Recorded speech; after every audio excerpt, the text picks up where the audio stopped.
moule de corde irlandaise au jus d'orange et au whisky irlandais, of course. Moule de corde, ça veut dire que cette moule, elle se développe sur une corde. Irlandaise, zone de production, oui, les Irlandais sont aussi des producteurs de moules. Ce qui est extraordinaire avec cette moule, c'est que dès que la moule de Bouchot termine sa saison, eh ben celle d'Irlande débute la sienne. Donc c'est la base de notre plat, on va tout de suite commencer par les nettoyer. Alors pour les nettoyer, petit conseil, les petits fils qu'il peut y avoir, on les enlève. Si on en trouve certaines qui peuvent être abîmées, ah ben voilà, typiquement celle-là, elle a un gros trou, on la met de côté, on la consomme surtout pas. Et celles qui sont entrouvertes, on tape dessus pour vérifier qu'elles se referment bien. Donc on répète l'opération, on enlève tout ce qu'il peut y avoir comme petite saleté sur la coquille. On tape celles qui sont entrouvertes. Mes moules sont maintenant nettoyées, on va s'intéresser à notre garniture. J'ai un légume un peu étrange, en fait ça s'appelle un chou rave. Comme son nom l'indique, ça fait partie de la famille des choux. Dans un premier temps, je vais enlever l'ensemble des feuilles tout autour. Je vais couper les deux extrémités. Et une fois que c'est fait, je vais enlever l'ensemble de la peau. Alors c'est un légume qui est intéressant parce qu'il est à la fois très croquant, beaucoup d'eau. Voilà, j'ai fini d'éplucher mon chou rave. Alors je vais d'abord le couper en deux. Je vais recouper en deux dans l'épaisseur. Et à ce moment-là, je vais faire des fines tranches. Chou rave, c'est fait. Deuxième élément, élément indispensable forcément pour des moules, l'échalote. Donc je coupe les deux extrémités, j'enlève la première peau et je vais couper le plus finement possible mes échalotes. Je strie dans un sens, je coupe dans l'épaisseur et je finis par faire des petits cubes.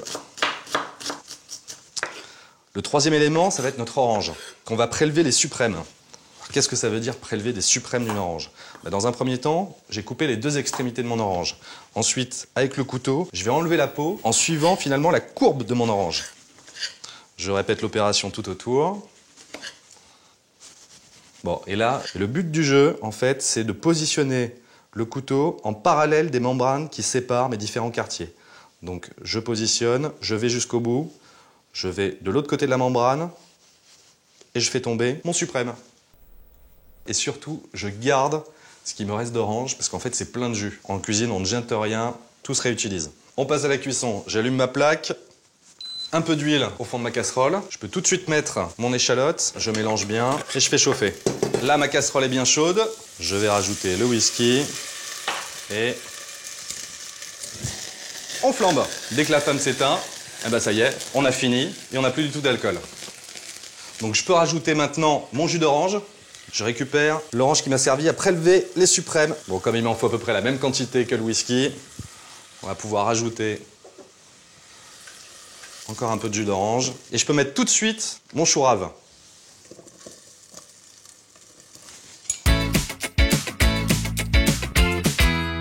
Ma sauce a bien réduit.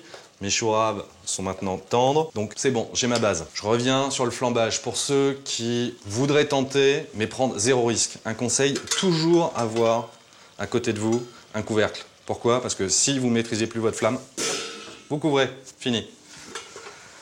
Cela étant dit, on va pouvoir ajouter nos moules. J'installe mes moules sur ce lit de sauce. Je poivre généreusement parce que ça aide les moules à s'ouvrir. Je mélange une dernière fois pour bien les enrober de sauce et je couvre. Pendant ce temps-là, on va faire la petite note décorative. Alors cette petite note décorative, c'est de la ciboulette. Cette ciboulette, je vais l'émincer le plus finement possible. Voilà, j'ai fini de couper ma ciboulette. On va vérifier nos moules. Ah bah ça y est, mes moules sont bien ouvertes. Alors, surtout attention avec les moules, on arrête immédiatement la cuisson. Jamais de surcuisson.